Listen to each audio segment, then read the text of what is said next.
વાગરામાં અજમેર શરીફ દરગાહના સર્વેના મુદ્દે ન્યાયસંગત અને શાંતિપૂર્ણ ઉકેલ લાવવા સમસ્ત વાગરા મુસ્લિમ સમુદાયની માંગ। વાગરાના સમસ્ત મુસ્લિમ સમાજના લોકોએ અજમેર શરીફ દરગાહના સર્વેના મુદ્દે ન્યાયસંગત અને શાંતિપૂર્ણ ઉકેલ લાવવાની માંગ કરતું આવેદન પાઠવ્યું। વાગરા મામલતદારને આવેદન પાઠવવા તાલુકામાંથી સેંકડો મુસ્લિમો હાજર રહ્યા। ઉત્તર પ્રદેશની સંભલની જામા મસ્જિદનો વિવાદ દેશભરમાં વકર્યો છે। આ દરમિયાન રાજસ્થાન સ્થિત અજમેર દરગાહ ચર્ચામાં આવી છે। દરગાહની ઇમારતના સ્થળે અગાઉ ભગવાન શિવનું મંદિર હોવાના દાવા બાદથી વિવાદ ચાલી રહ્યો છે। આ અંગે કોર્ટમાં સુનાવણી થઈ હતી। સુનાવણી દરમિયાન હિન્દુ પક્ષ તરફથી દરગાહ પરિસરમાં એએસઆઈ ભારતીય પુરાતત્વ સર્વેક્ષણ વિભાગ સર્વેની માંગ કરાઈ છે।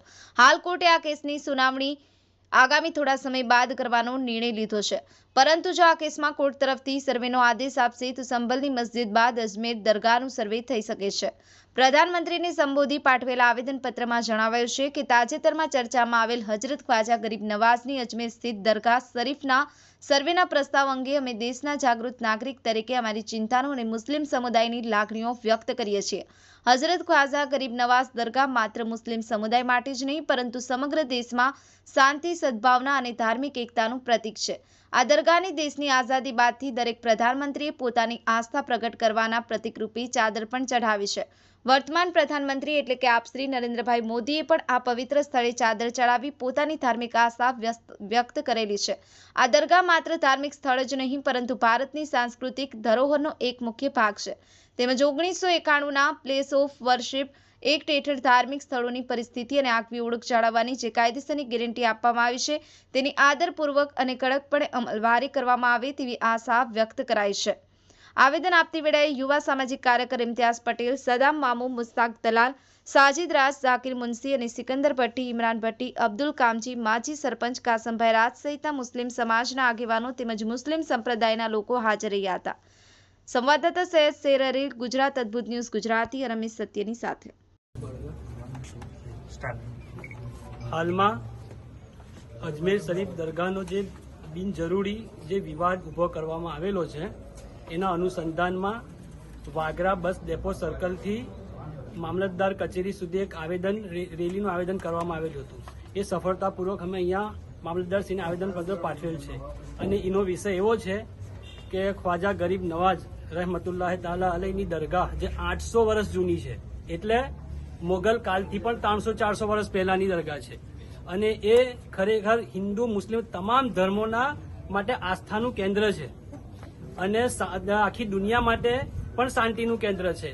આવી પવિત્ર દરગાહને એક વિવાદમાં લઈ જઈને જે વિષ્ણુ ગુપ્તા નામ જે હિન્દુ સેનાના અધ્યક્ષ છે, એમને બિનજરૂરી અરજી કરેલી છે અને સર્વેની માંગ કરેલી છે, તે તદ્દન ખોટી છે અને દેશની અખંડિતતા, ભાઈચારાને તોડવાની અને નફરત ફેલાવવાની અને સસ્તી પ્રસિદ્ધિ મેળવવાનું આ કાવતરું છે।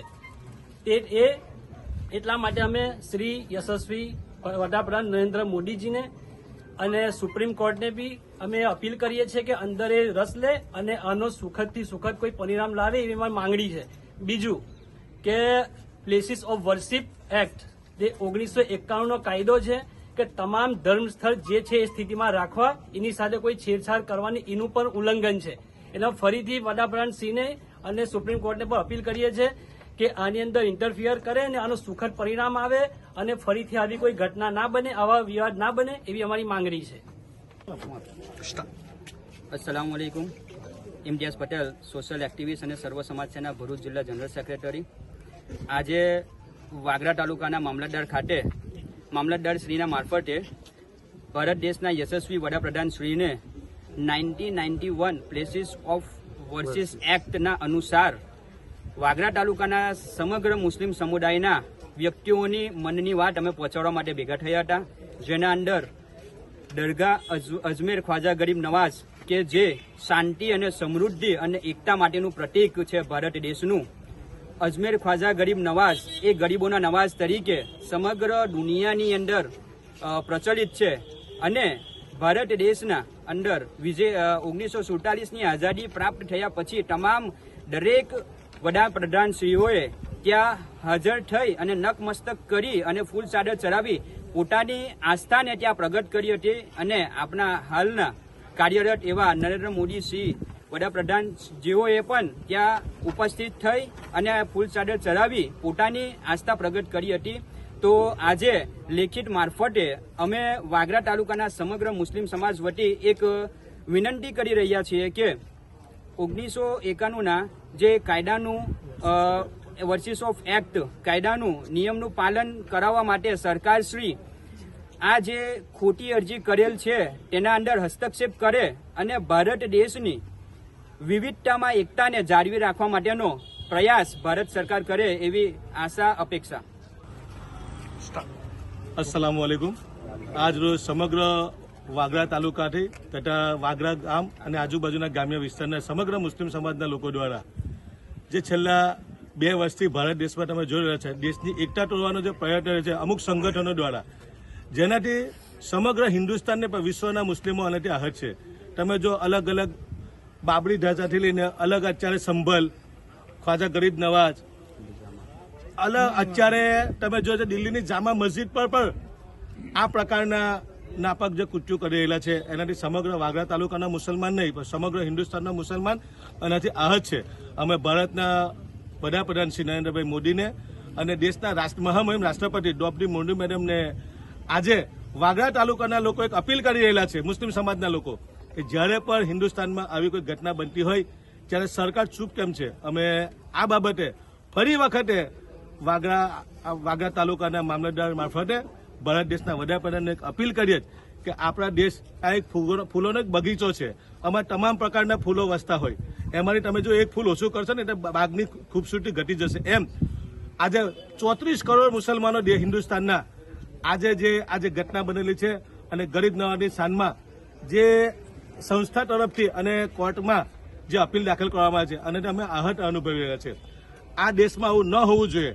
તમે જોઈ લો 1991માં વર્સિસ ઓફ એક્ટનો એક જે કાયદો આવેલો, આ લોકો આ કાયદાને પણ ઢોળીને પી ગયેલા છે કે જે તે સમયે 15મી ઓગસ્ટ 1947માં જે યથાવત સ્થિતિ જાળવવાની તમામ ધર્મના લોકો માટે હતું, ફક્ત ને કે મુસલમાનો માટે તમામ ધર્મના જેટલા પણ મંદિર મસ્જિદો છે યથાવત સ્થિતિ જાળવી રાખવાનો જે ઓર્ડર થયેલો, હુકમ થયેલો, એને પણ ગોળીને પી ગયા અને આજે નવા નિયમો મુજબ આજે મુસલમાનોને પરેશાન કરવામાં આવી રહેલા છે અને બિલકુલ સાખી લેવામાં નહીં આવે. આજે આ શરૂઆત ભરૂચ જિલ્લાના વાગરા તાલુકાથી થયેલી છે. જો સરકારમાં હસ્તક્ષેપ કરે અને જે આ મસ્જિદો પર ખોટી એલિગેશન એ દૂર થવી જોઈએ એવી અમારી માંગ છે. જો આ બાબતે સરકાર હસ્તક્ષેપ નહીં કરે તો હિન્દુસ્તાનના 34 કરોડ મુસલમાનો જ્યારે રોડ પર આવશે ત્યારે મુસલમાનોની તાકાત પ્રજાને ખબર છે. અમે અહિંસાવાદી લોકો અમે છે ને બિલકુલ શાંતિપ્રિય સમાજ છે. મુસ્લિમ સમાજ હર હંમેશ દેશની એકતા જળવાઈ રહે, દેશને આપણો સુપર પાવર દેશ બને ભારત, એવું આ મુસ્લિમ સમાજ છે. અમે એના સહભાગી લોકો છે. પરંતુ જો મુસલમાનને આવી રીતે દબાવવામાં આવશે એ બિલકુલ સાખી લેવામાં નહીં આવે. આજે વાગરા તાલુકાના મુસલમાનો રોડ પર આવેલા છે અને આ મુહિમમાં એમની સાથે સમગ્ર હિન્દુસ્તાનના મુસલમાન એમની સાથે ઉભેલો છે.